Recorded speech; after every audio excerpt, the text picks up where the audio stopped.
A few years back, I had the chance to help with a nighttime survey of animals in Greenwood Reserve. Greenwood is this big, quiet forest full of all kinds of creatures, and I'd always felt at home in places like that. While some people avoid the woods at night because of strange noises and shadows, it didn't bother me. The sounds of animals and the cool, open air were something I enjoyed. The stillness made me feel alive, even when things got a little eerie. On this particular night, I was out in the forest, clipboard in hand, jotting down notes about the different animals I spotted. My job was simple: record as many creatures as I could for a group studying local wildlife. The forest was so quiet that my footsteps seemed louder than usual, crunching on the dry leaves and echoing through the trees. I'd been using an old flashlight that was barely bright enough, and it only lit a small circle on the ground, but that was all I needed as I bent down to examine some animal tracks in the dirt. The smell of the forest was sharp and earthy, but suddenly a stronger smell hit me. It was heavy, like burning rubber mixed with wet wood. I paused, feeling unsettled by this new scent, but pushed the thought aside and continued my work. I hadn't been out there for too long when a prickling feeling ran up my spine. It felt like someone, or something, was watching me. I scanned my surroundings and noticed two small red lights, flickering in the darkness. I'd seen animals' eyes glow before, but these were different, higher up than any animal I'd expect to find around here. My curiosity flared up, but so did a bit of fear. I told myself it could just be an owl perched on a high branch. But as I strained to see, the red glows seemed to follow me, moving slowly and deliberately, as if they were studying me back. The forest, usually calm and inviting, suddenly felt strange and quiet. My flashlight casting a weak glow as I kept inching forward. Branches snapped somewhere off to my right, and I froze. It felt like something big was moving in the dark, making its way toward me. Then I saw it. Just outside the reach of my flashlight was a figure. It moved with a slow, careful grace, yet there was something off, like it didn't belong. My heart started racing, and for a moment I debated running, but my curiosity wouldn't let me. I wanted to see what it was. A low rumble filled the air, a sound unlike anything I'd heard in my years of studying animals. It was deep and guttural, reminding me of something you might hear in a dream, almost like a warning. I turned off my flashlight, hoping to remain unseen as I tried to get a closer look. What I saw was almost surreal. Its skin was rough, like the bark of a tree, yet scaly, with dark wings that seemed to twitch even without wind. It was tall, towering over 6 feet, and its head had an odd shape, almost like that of a bird mixed with something reptilian. Its eyes, still glowing red, were fixed on me, unblinking and intense. I had read stories and heard wild tales from locals about creatures that roam the forest at night, tales that I used to laugh off as nothing more than myths. But seeing this thing with my own eyes made me question everything I thought I knew. The creature took a step forward. The hair on the back of my neck stood up as I realized it wasn't just curiosity anymore. This was real. I could feel its gaze pierce through me, and for the first time, I genuinely felt fear in the forest. In a move I can't fully explain, I stayed still, hoping it wouldn't see me as a threat. The creature seemed to sense my fear. It let out another low growl, almost a warning, and then, without another sound, spread its massive wings. They looked leathery, stretched tight like a bat's, and they flapped gently as it rose slightly from the ground. I stood frozen, watching as it turned its head once more, eyes flashing, before it vanished into the trees. My legs were like stone, and it took me a few seconds to gather myself enough to move, but I could still hear the faint echo of that growl in my ears. As I made my way back, I realized that this experience had opened my eyes in a way I hadn't expected. I used to think I knew everything about the forest, that I could explain every sound, every shadow. I kept this story to myself, knowing others might laugh or dismiss it, but deep down, I knew what I'd seen, and I wouldn't forget it anytime soon.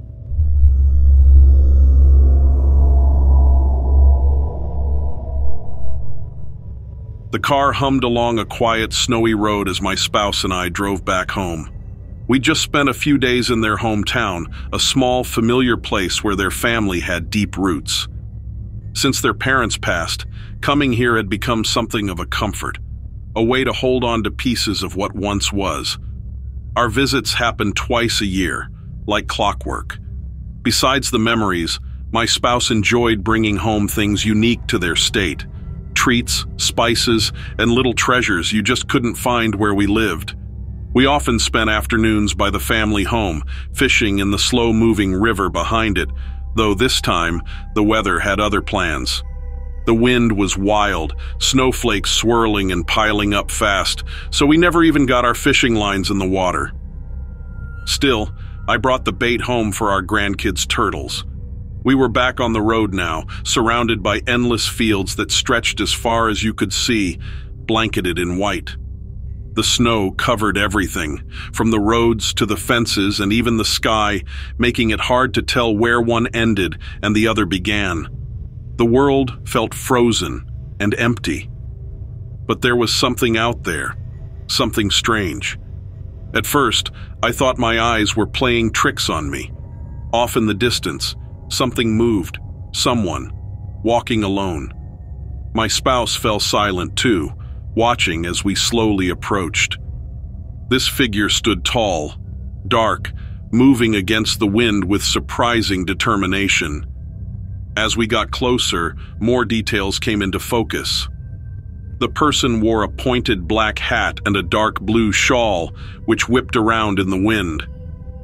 They seemed to struggle but kept pressing forward as if nothing could stop them.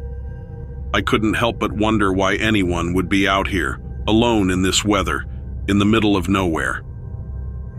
I'm not one to be superstitious, but my spouse grew up with lots of tales and legends. I often teased them about their belief in the supernatural, but as I watched this person, a strange feeling crept over me. They seemed almost out of place. "Who is that?"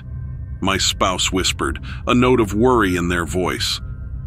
I didn't know how to answer. I didn't know who or what we were looking at. They seemed real, but there was something about their presence that felt off. We continued driving, inching closer to the figure. Snow whipped around us, and the wind howled louder.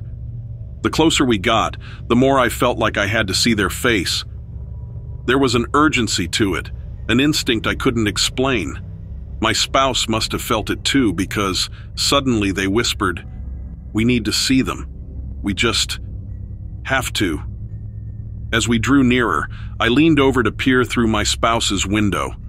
My breath hitched as I got a clearer view. The person, if that's what they were, looked back at us, straight into our car, meeting our gaze. Their face was pitch black. There were no features, just two bright, intense eyes staring right at us. No nose, no mouth, just that dark face with those eyes that seemed to cut through the cold air. I told myself, maybe it's just a mask. But something in my gut told me it wasn't that simple. My spouse was completely still, their gaze locked with the faceless person outside. I could feel their tension, their fear. We passed by slowly, and as I looked back through the rearview mirror, I noticed the figure change course, turning to cross the road behind us. They seemed to glide, moving with purpose. But what could they want? Why were they out here? I tried to make sense of it, reaching for anything logical. Maybe they were looking for something they'd lost.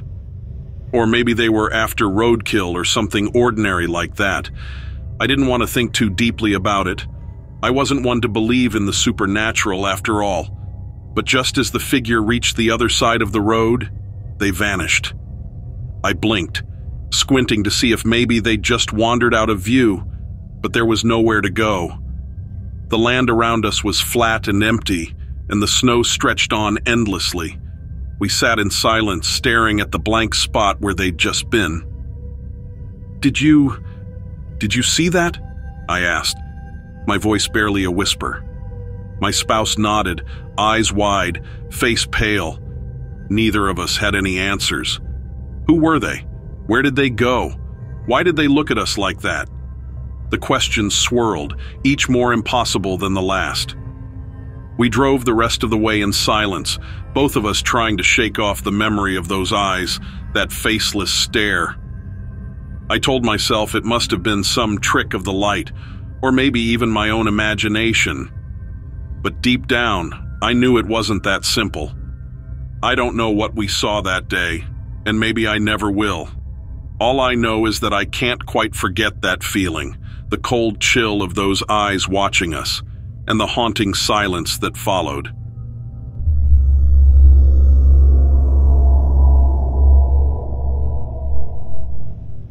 As the sun set in the far-off desert town of Coyote Springs, 12-year-old Jonah found himself sitting by a crackling campfire, his father's voice drifting through the air as he told one of his favorite stories. Every year, Jonah and his dad went on a camping trip, a tradition passed down from Jonah's grandfather and even his grandfather before him. This time, they'd decided to visit a remote area just outside town, surrounded by dusty red hills, tall cacti, and ancient rock formations. His dad leaned in close, poking the fire with a stick. "So, Jonah," he said with a serious look, "have I ever told you about the night I met the Ghost Rider?" Jonah's eyes widened. "The Ghost Rider? What's that?" he asked, both curious and a little uneasy. "Ah, well, I'd heard rumors, of course.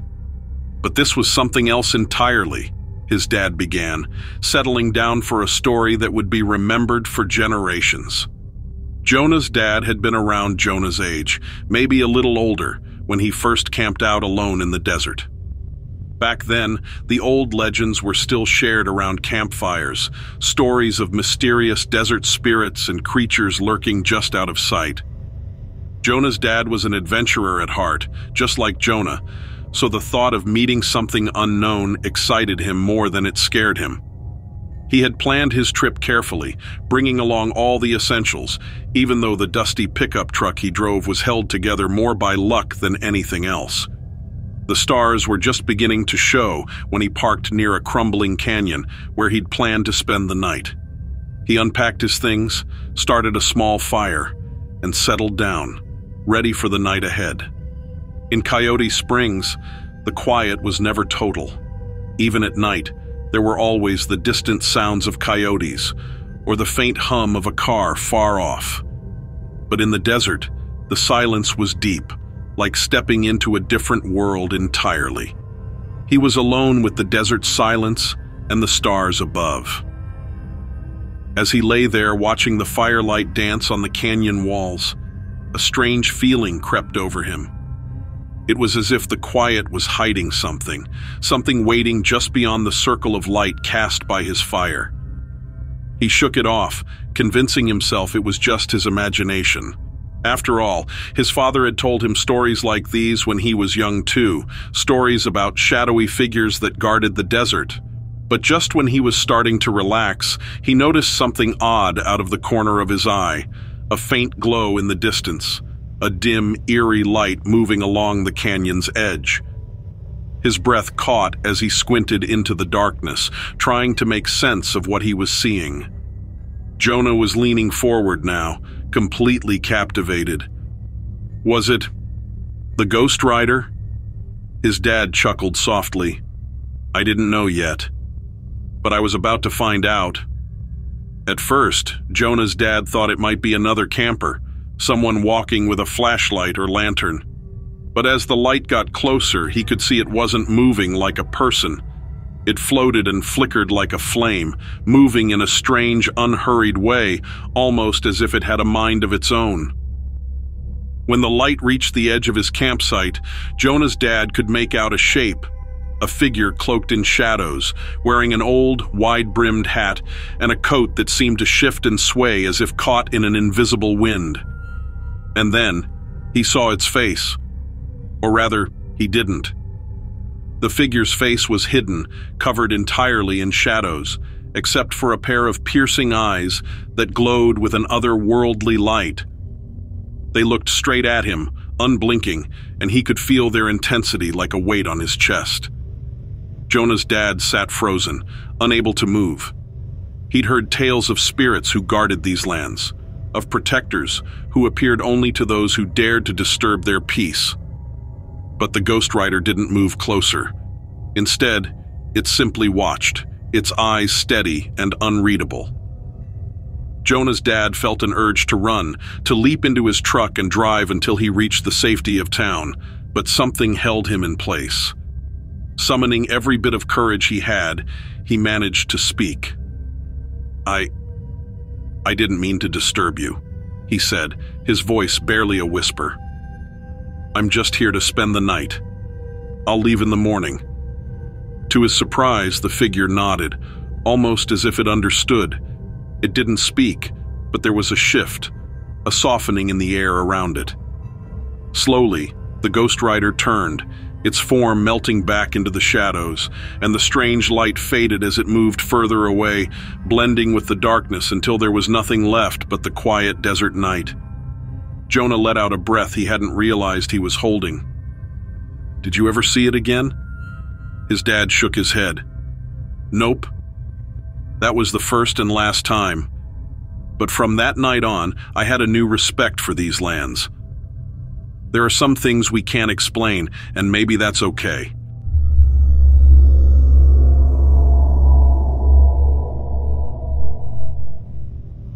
The night it happened, I was on the hill behind my house, watching stars. It was one of those quiet nights. The air was cold, the world was still, and the stars shone bright. I thought I was alone, but I was wrong. Suddenly, the sky above me began to glow. It wasn't the gentle light of the stars. No, it was like a bright swirling color, a color I can't explain. Then I saw it, a ship, round and gleaming like polished silver, floating just above the trees. My heart pounded as a door opened in the side of the ship. Light poured out, brighter than anything I'd ever seen, and then I saw them, tall, thin figures stepping out of the ship. They weren't like anything I'd seen in books or movies. They didn't have big eyes or green skin. They looked like shadows, but more real, their bodies shifting in the light, almost like liquid. One of them reached out a hand toward me. I couldn't move. My body was frozen in place, and all I could do was stare. It felt like they were talking to me, but not with words. I could feel thoughts slipping into my mind, ideas and images that made no sense. I saw planets, stars, whole galaxies spinning around us. I saw their home, a place so far away it didn't even feel real. The ship lifted silently, the light faded, and the stars looked just as they had before. I was alone again. I ran home, my mind racing, heart pounding. I wanted to tell everyone, to shout it to the world. I knew what I had seen, but when I told people, they just looked at me with pity or laughed. Friends, family, everyone I knew thought I was making it up or losing my mind. Even my own mother shook her head, saying it was just a dream. Days turned into weeks, and soon everyone forgot about it. Everyone but me. I felt a heavy sadness settle in my chest, like a weight I couldn't shake. I stopped talking to people, stopped trying to make them understand. It was too painful to see their faces when they looked at me, as if I were broken. Years passed. I kept the memory of that night close, replaying it in my mind like an old film. The colors, the lights, the figures who had reached out to me. It all stayed sharp, as real as the air I breathed. I grew old, still holding on to that one strange night, still haunted by the way nobody believed me. I spent my days alone, not speaking a word, carrying my secret until the end. And as I lay in my final moments, I closed my eyes and saw the stars again, bright and silent like they were waiting for me. I knew deep down that someday someone would believe. But for now, it was my story and mine alone, a mystery I took with me to the stars.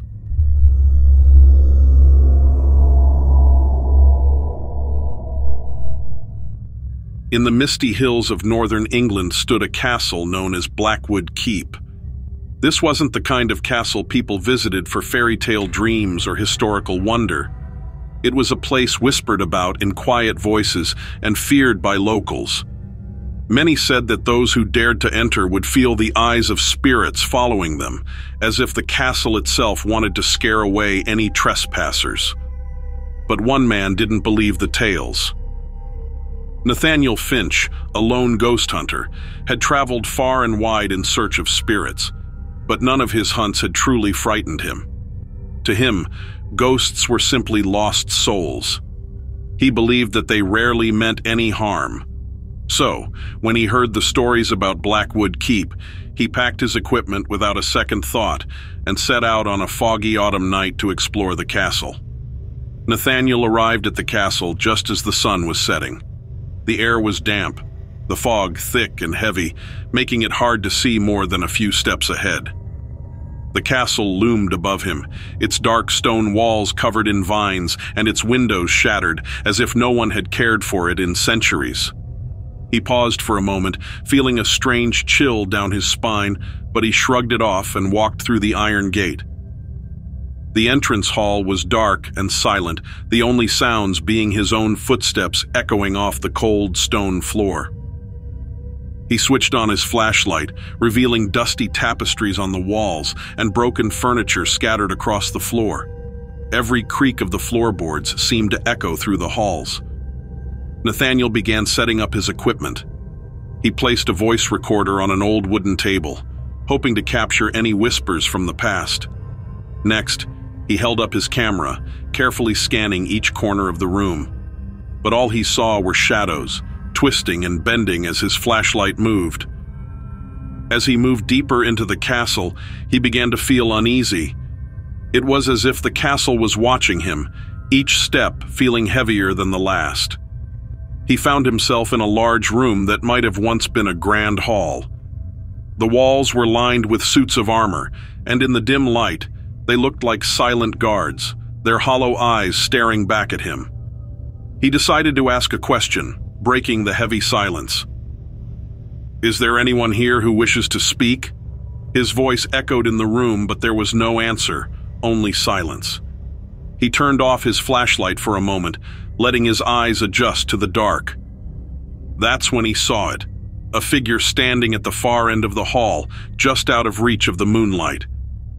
The figure was tall, shrouded in dark, tattered clothing, with a face hidden in shadow. Nathaniel's heart raced as he aimed his flashlight at the figure, but the beam passed through it, revealing nothing but an empty wall.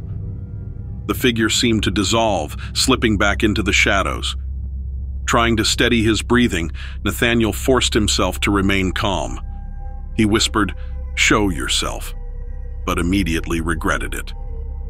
A loud crash echoed behind him, like a door slamming shut, and he whipped around, shining his flashlight at every corner of the room. The walls seemed to close in, the temperature dropping sharply until he could see his own breath misting in the air. Suddenly, a cold voice echoed through the hall. "Leave this place, or suffer." The voice sounded like it was right beside him, but when he looked around, he saw nothing. He could feel the hairs on his arms standing on end. The sinister energy in the room grew stronger, almost choking, pressing in from all sides. Without thinking, Nathaniel grabbed his equipment and bolted for the door. But the hallway seemed to stretch endlessly, every step feeling like he was running in place. He could feel something behind him, a dark presence that felt angry, ancient, and relentless. Finally, he burst through the front door and into the foggy night, his heart pounding. He didn't stop until he was back in his car, gasping for breath. As he looked back at Blackwood Keep, he could have sworn he saw a shadow standing by one of the windows, watching him, almost daring him to return. Shaking, Nathaniel started the car and drove away, vowing never to set foot in Blackwood Keep again. He left the ghost hunting business shortly after, deciding that some places were better left alone. For him, the memories of that night would haunt him for the rest of his life. He never spoke of Blackwood Keep again, but he never forgot the warning. Leave this place, or suffer. And from that day on, he did.